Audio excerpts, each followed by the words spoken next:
that is concerned, I think I have done my duty.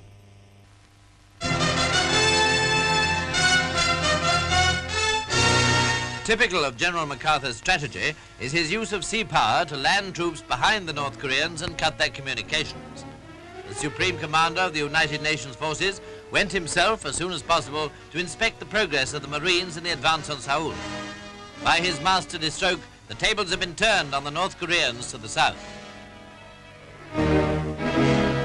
MacArthur's report that North Koreans were still being supplied with weapons by the Russians comes before the Security Council.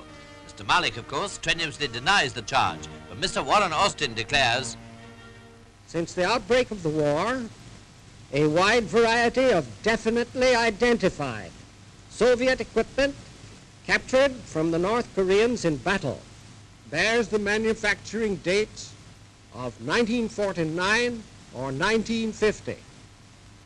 Among forwarded definitely identified items were a 7.62 millimeter 6 PPSH 41 submachine gun.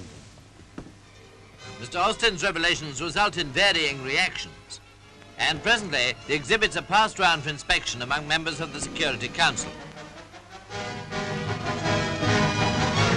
Mr Malik, however, decides to leave the chamber before the submachine gun reaches him. Sir Gladwin Jebb, currently chairman of the council, finds the villainous implement most interesting. At any rate, the point is established that Russian arms have been supplied to North Koreans since the end of the joint American-Russian occupation. Mr Vyshinsky arrives to replace Mr Malik as head of the Soviet delegation for the General Assembly of the United Nations at Flushing. Mr Bevin, too, had reached New York and receives the courtesy of a friendly greeting from the Russian foreign minister.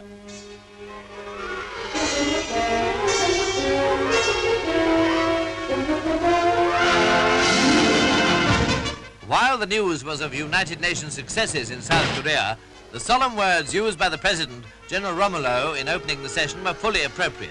Men will hang upon the words we speak here. Yet experience will have taught them that mere words are a cruel mockery, while men are dying for the sake of peace and the United Nations. First of all, the Assembly had to consider an Indian motion to admit Communist China to the United Nations.